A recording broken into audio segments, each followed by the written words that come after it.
Donc, je vais intervenir en fait à plusieurs titres, hein, essentiellement donc en tant que vice-président d'une association occitane qui regroupe des entreprises sur toute l'Occitanie et qui a la particularité également d'avoir une de ses antennes. Donc, l'association s'appelle Leader Occitanie. La particularité, c'est qu'on a une antenne depuis 2 ans au Maroc, à Casablanca, donc Leader Maroc. C'est une association en fait d'entreprises qui regroupe des sociétés qui se retrouvent en matière de croissance, mais également d'innovation et de RSE, et où l'humain est au cœur de nos aspirations et de nos préoccupations. Je suis également, donc, comme l'a dit Naïma, PDG d'un petit groupe qui intervient dans la santé, et un groupe qui a une vingtaine d'années, et qui, depuis 7 ans, est installé également au Maroc, hein, puisqu'on a une filiale à Casablanca. On est également installé depuis 5 ans en Tunisie.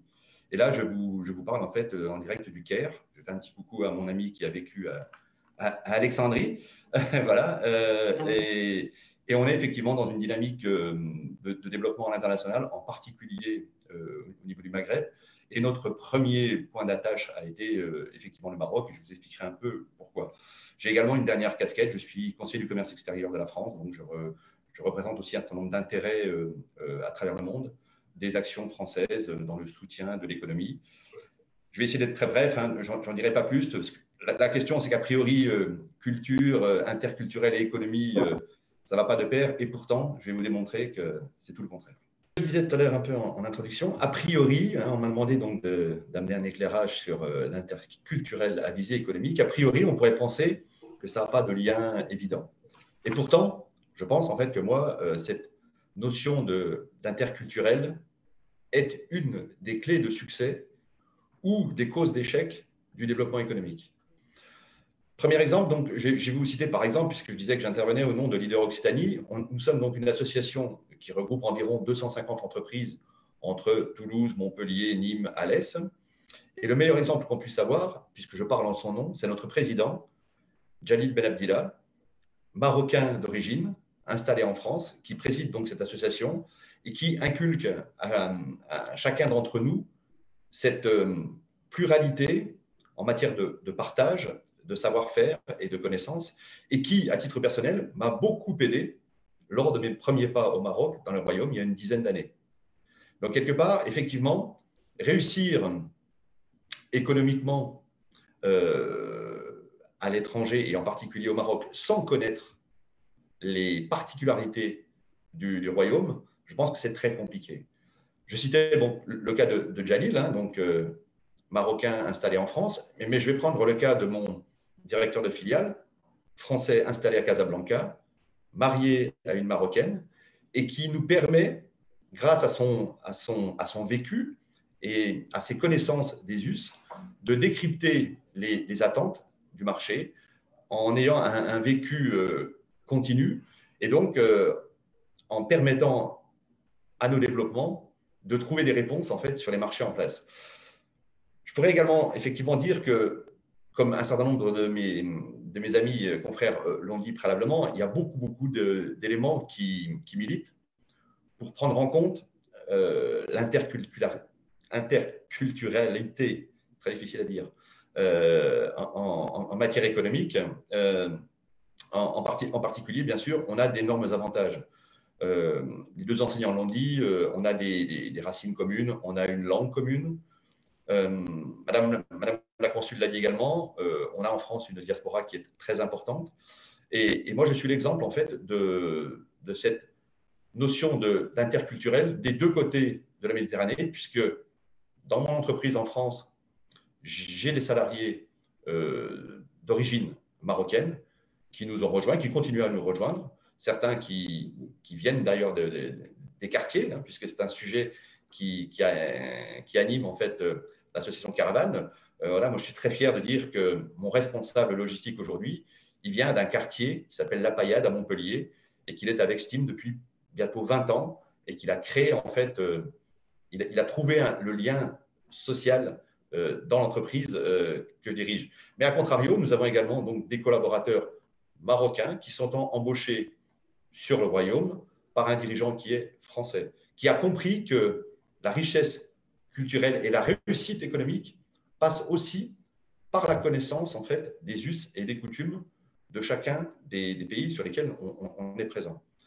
Alors, on a beaucoup parlé, et là, c'est un peu d'actualité, de la situation économique pendant cette période de pandémie et post-Covid. Et moi, je tiens à mettre en exergue et à féliciter le Royaume qui, en matière d'adaptabilité et de co-développement, nous a démontré, dans une période difficile, comment mettre au point, en matière de santé, des dispositifs médicaux avec des ressources marocaines, en s'appuyant sur des échanges techniques mondiaux. Je pense aux respirateurs que le Royaume a développé en moins de 2 mois. Je pense au lit médicalisé qui a été mis au point par un consortium en quelques semaines, quelques mois, et qui a montré à l'ensemble en fait, du monde de la santé ce dont le Maroc était capable à partir du moment où on se mobilisait ensemble sur des sujets qui sont des sujets mondiaux. Et là, quoi de plus mondial que ce que l'on vit tous en ce moment avec cette pandémie. Donc je pense qu'en fait, il y a beaucoup de choses qui, aujourd'hui, militent pour que l'interculturel soit une des clés de succès. On parle, avec tout ce que l'on vient de vivre, de réorganisation des chaînes de valeur au niveau mondial. Je pense que le Maroc, le Royaume, a vraiment un rôle important à jouer. Alors non seulement au sein du pays, du Royaume, mais également beaucoup plus largement, et Madame la Consul l'a évoqué en préambule, au niveau de l'Afrique. Nous, société française, sommes implantés en Afrique en étant avant tout implantés au Maroc. C'est notre hub pour une partie de l'Afrique. C'est ce qui nous a permis d'aller sur le Tchad, d'aller sur la Mauritanie, le Bénin, le Burkina, au départ en fait du Maroc. Le sujet étant en fait plus la particularité multiculturelle, eh bien, clairement, nous avons, nous, un certain nombre d'exemples ou de contre-exemples de réussite économique ou d'échec à travers le côté spécifique, culturel ou multiculturel des pays. Je vais en citer quelques-uns comme ça pour être un peu moins sérieux.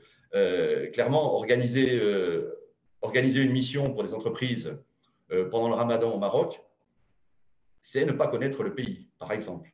Faire un meeting ou un Zoom, comme nous le faisons un vendredi à 14 heures pour des acteurs en dehors du Royaume, c'est avoir raté quelque chose dans ce que sont les typologies en fait, du pays. Et je pense que connaître le pays, connaître ses acteurs, connaître ses coutumes, ça s'inscrit en fait dans le développement économique naturel. Soit on l'intègre, on le comprend, et on a des visées économiques qui peuvent être successful, soit effectivement, on a cette méconnaissance et on peut par contre rencontrer des écueils, non pas sur les produits, non pas sur la démarche, mais simplement en fait sur l'aspect connaissance culturelle ou multiculturelle. Après, effectivement, il y a beaucoup de choses qui pourraient être dites en matière d'échange, de partage et de richesse commune. Je l'ai dit, nous, on le cultive à travers notre association Leader Occitanie. On a créé cette première grappe dans l'association à Casablanca pour justement partager les expériences de nos amis marocains chefs d'entreprise avec nos adhérents français chefs d'entreprise et nous permettre en fait, pour ceux qui le connaissent un peu, de mieux le connaître et pour nos adhérents qui souhaitent découvrir le Maroc, d'avoir un tremplin qui leur permette justement d'éviter ces écueils. Je pense qu'on a beaucoup de choses à gagner dans les échanges multiculturels ou interculturels, y compris lorsqu'on a une prérogative qui est une prérogative de développement économique. Je le crois, je le vis depuis une dizaine d'années. Je l'ai dit en préambule, j'ai également développé d'autres activités dans le monde, au Maghreb en particulier, en Tunisie, en Égypte. Par contre, je me suis rendu compte très rapidement que la culture marocaine, ce n'est pas la culture tunisienne, ce n'est pas la culture égyptienne, et ce n'est pas en faisant un copier-coller qu'on peut réussir économiquement. Il faut vraiment s'imprégner, vivre les cultures dans leur spécificité pour réussir aussi à se développer économiquement. C'est aussi le sens du message, de relayer les messages d'une association comme la vôtre. Alors, c'est vrai que vous êtes à Toulouse, moi je vis plutôt à Montpellier, on a les mêmes problématiques, mais aussi mais aussi les mêmes atouts. Une grosse communauté marocaine à Toulouse, mais également à Montpellier. Des échanges, on parle souvent en fait d'économie des deux rives. On est vraiment dans cette facilité d'échange économique et culturel à travers des associations comme les vôtres, à travers des associations d'art ou de culture. Et j'ai juste oublié de dire que, par exemple, dans les sujets qui tiennent à cœur de notre organisation, donc Leader Occitanie, c'est justement d'intégrer un peu ce que vous faites, vous, au niveau des quartiers, d'intégrer des populations qui n'ont pas forcément accès à la culture et de leur permettre, à travers des entrepreneurs, d'aller sur des spectacles vivants, d'aller au stade. On les emmène, on leur permet de participer et on leur fait découvrir la culture à travers l'entreprise. Donc, c'est peut-être ça ce qui illustre aussi la vision multiculturelle d'un acteur économique. On mobilise en fait nos ressources pour créer de l'emploi. Cet emploi, il est multiculturel par nature et par richesse, mais on essaie aussi d'aller au-delà et d'accompagner en fait des publics, souvent en fait de quartiers plus difficiles, et de les emmener avec nous sur des spectacles vivants comme le football, le rugby, mais également de l'art, sur des concerts. Et c'est un des sujets qui nous tient vraiment à cœur au niveau de l'Euroxtanie, c'est de montrer que l'entreprise a un vrai rôle sociétal. Enfin, les exemples aussi divers qu'on a eus aujourd'hui, ce sont quand même les meilleurs exemples de ce qu'est la richesse multiculturelle, que ce soit en matière d'éducation, en matière de politique, en matière de recherche, ou notre ami docteur de confession juive. Sincèrement, on a tous les éléments. Vous, mesdames, vous êtes l'exemple même de la richesse qu'on doit retrouver, comme le disait le docteur, en mélangeant nos savoirs, nos compétences, notre histoire. Et c'est vrai que bon, moi, malheureusement, je n'ai pas vu le film du cinéaste et je pense que je vais le faire parce que notre histoire explique tout ça, mais aujourd'hui, on est le présent et on est le quotidien de ce qu'on doit être capable de montrer en termes de réussite. Donc, je suis très content, en tant qu'entrepreneur, d'avoir participé à cette table ronde parce que ça va me permettre aussi, moi, de relayer ce que j'ai entendu, de citer en fait ces exemples qui m'ont touché. Le docteur disait en conclusion, la femme est l'avenir du monde arabe. Moi, je vais beaucoup plus loin que ça. On l'a dit concernant Madame la consul du Maroc à Toulouse. Pour information, à Montpellier, c'est aussi une dame qui est consul du Maroc. C'est quand même suffisamment remarquable pour expliquer au niveau de l'économie. Il y a beaucoup de chefs d'entreprise femmes au Maghreb qui sont de très belles réussites et qui réussissent, je vais m'attirer les foudres de mes confrères hommes, qui réussissent bien mieux que les hommes. Donc oui, la femme est certainement l'avenir du monde arabe. Moi, je pense que c'est l'avenir du continent africain et je vais beaucoup plus loin. Je pense qu'une partie de l'avenir de l'humanité passera par la perception que les femmes ont des réalités de notre vie, qu'elles soient culturelles, qu'elles soient économiques, qu'elles soient politiques. Je pense que le décryptage qui est fait par les femmes, et c'est un sujet qui nous tient à cœur aussi au niveau de l'association Leader, mais globalement au niveau, je pense, de l'État français, la femme doit jouer son rôle à tous les niveaux. Et si on y ajoute de l'interculturalité ou de l'expérience culturelle différente, je pense que la femme a tout pour gagner demain.